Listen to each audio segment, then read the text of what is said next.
मुफ्ती मोहम्मद सैयद की 10वीं पुण्यतिथि पर पूंछ में श्रद्धांजलि समारोह का आयोजन। जम्मू कश्मीर के पूर्व मुख्यमंत्री स्वर्गीय मुफ्ती मोहम्मद सैयद की 10वीं पुण्यतिथि पर पूंछ में पीडीपी के हवेली पूंछ क्षेत्रीय अध्यक्ष सरदार कंवलजीत सिंह के आवास पर श्रद्धांजलि समारोह आयोजित किया गया। इस अवसर पर बड़ी संख्या में पार्टी नेताओं, कार्यकर्ताओं और सम्मानित व्यक्तियों ने भाग लेते हुए दिवंगत नेता की राजनीतिक, सामाजिक और लोकतांत्रिक सेवाओं की भावभीनी श्रद्धांजलि अर्पित की गई। सभा की अधिवक्ता चौधरी जावेद राणा ने की। सभा को संबोधित करते हुए वक्ताओं ने स्वर्गीय मुफ्ती मोहम्मद सैयद के असाधारण नेतृत्व गुणों, राजनीतिक दूरदृष्टि और जन केंद्रित दृष्टिकोण पर प्रकाश डाला। सबको मालूम है कि हमने अपने जो रहनुमा मरहूम लीडर जनाब शेख मोहम्मद मुफ्ती साहब का 10वीं बरसी का दिन मना रहे हैं।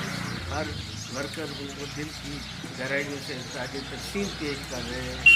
मुफ्ती साहब ने जो काम किए हैं आवाम उनको याद करती है।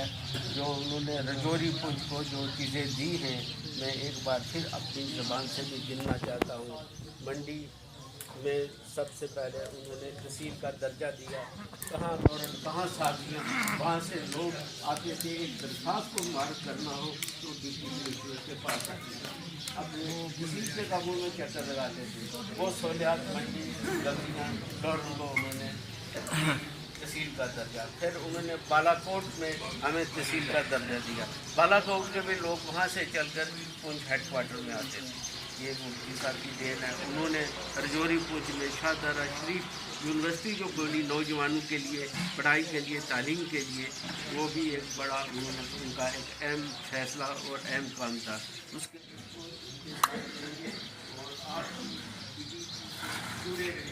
मैं आपसे अपील करता हूँ कि आपने देखा कि आप सबका भी बहुत बहुत मेरे बुजुर्गों, मेरे दोस्तों, कहते हैं हज़ारों साल बरगद अपनी बेनूरी से रुकती है, बड़ी मुश्किल से होता है चमन में दीदावर पैदा।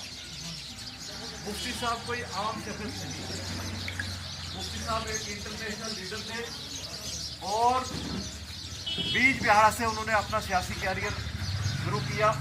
वो अलीगढ़ मुस्लिम यूनिवर्सिटी से लॉ और एमए अरबिक की डिग्री हासिल करने के बाद जब कश्मीर में आए तो उन्होंने 62 में 1962 में पहली बार वहाँ से इलेक्शन लड़ा और वहाँ से जीत हासिल की। कि जो परेशानियां, जो मुसीबतें इस रियासत के अंदर इस नेशनल कॉन्फ्रेंस की सरकार बनने के बाद लोगों को आ रही हैं, 2019 जब इस रियासत से 370-35 को जबरदस्ती गैर आईनी तरीके से छीना गया, इस रियासत के ताज को हटा दिया गया, यहाँ पे एक एलजी इंतजामिया आया। उस एलजी इंतजामिया के दौर में भी अवाम ने इतनी मुसीबतें, इतनी परेशानियां नहीं देखी जो आज उमर साहब आपके दौर में देख रहे हैं। ये जो लोग 220-300 रुपया बिजली का किराया देते थे, वो आज 1200 और 1300 दे रहे हैं। ये आपकी नालायकी और नाअहली है। मैं आपसे कहना चाहता हूँ, चूड़ियां पहनो, इस्तीफा दो और घर बैठो। आपका बस नहीं है कि आप मरकज के साथ बात करके, आपके पास कोई विजन ही नहीं है, जो बातें चलती है विजन। आज हम यहाँ पे मरहूम मुफ्ती साहब की 10वीं बरसी को हकीकत पेश करने के लिए जमा हुए हैं। हमारे दूर दूर इलाके से लोग आए हैं। सुरनकोट में जावेद साहब की क़यादत में लोग आए हैं, मंडी से शकील साहब की क़यादत में लोग आए हैं।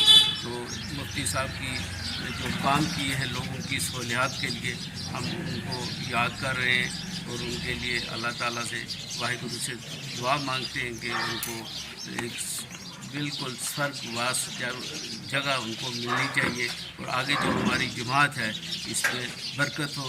और हम सब महबूबा मुफ्ती की क़यादत में काम कर रहे हैं और उसके हर बयान, हर सोच के साथ हम खड़े इसके लिए तैयार हो जाए और आने वाले दिनों में इंशाअल्लाह दोबारा जो है पीडीपी वो आपको जो है वो पटड़ी पे चढ़ी हुई इंशाअल्लाह नज़र आएगी। तो इसी के सिलसिले में आज हमारी